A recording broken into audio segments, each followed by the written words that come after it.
बहुत ज़रूरी है ज़िंदगी में थोड़ा खालीपन, बहुत ज़रूरी है ज़िंदगी में थोड़ा खालीपन, क्योंकि यही वो समय है जहाँ हमारी मुलाकात हमसे होती है। हेलो स्टूडेंट, आज मैं आपको बीए प्रथम वर्ष के द्वितीय सेमेस्टर की इकाई 3 सरकारी पत्राचार के प्रकार बताने वाली हूँ और साथ ही कुछ बहुविकल्पीय प्रश्नों के उत्तर भी आपको बता रही हूँ। तो आप ये जान लीजिए कि सरकारी पत्राचार के कितने प्रकार होते हैं। तो सरकारी पत्राचार के प्रकार जो है 15 दिया हुआ है, जो आप पढ़ लीजिएगा। केंद्रीय सरकार अथवा राज्य सरकार के विभिन्न कार्यालयों में अनेक स्तरों पर पत्राचार का प्रयोग किया जाता है और सरकारी पत्र जो होते हैं अनेक प्रकार के होते हैं। इनमें जो प्रमुख हैं कौन कौन से हैं?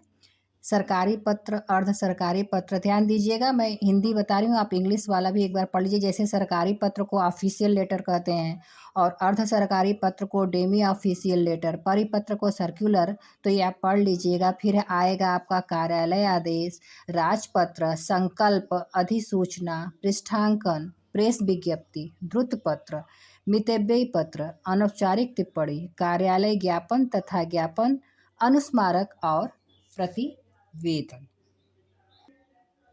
अब आइए आपको बहुविकल्पीय प्रश्नों के उत्तर बता देती हूँ। जैसे पूछा जाएगा कि आवेदन पत्र को कितने भागों में बांटा जा सकता है? 2, 4, 3, 5। तो आवेदन पत्र को 3 भागों में बांटा जा सकता है। क्रमशः उसी आगे क्रम में सरकारी सूचना तथा आदेशों को प्रकाशित किया जाता है। कहाँ प्रकाशित किया जाता है? राजपत्र, संकल्प, अधिसूचना या परिपत्र में। तो आपका उत्तर होगा परिपत्र में। आवेदन पत्र के अंतिम भाग में क्या लिखा जाता है? ये सब आप जानते ही होंगे कि आवेदन पत्र के अंतिम भाग में क्या लिखा जाता है। तो आवेदन पत्र के अंतिम भाग में भवदीय लिखा जाता है। उसके बाद आएगा निम्न में से किस पत्र को सेवाग्राम कहा जाता है? निम्न में से किस पत्र को सेवाग्राम भी कहा जाता है? तो सेवाग्राम जो है मितव्यय पत्र को कहा जाता है। फिर निम्न में से कौन सा पत्र अनौपचारिक पत्र है? निम्न में से कौन सा पत्र अनौपचारिक है? कार्यालय पत्र, कार्यालय ज्ञापन, कार्यालय आदेश या अर्ध सरकारी पत्र।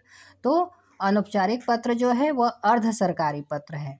फिर सरकारी पत्र की विशेषता बताइए। तो सरकारी पत्र की विशेषता क्या है? पत्र लिखते समय मुझे लगता है सत्यता, पूर्णता, संक्षिप्तता, उपयुक्त सभी होता है, लेकिन सरकारी पत्र की ये खास विशेषता है, उसमें सत्यता होनी चाहिए, पूर्णता होनी चाहिए और संक्षिप्तता होनी चाहिए। इसलिए आप लगाएंगे उपर्युक्त सभी।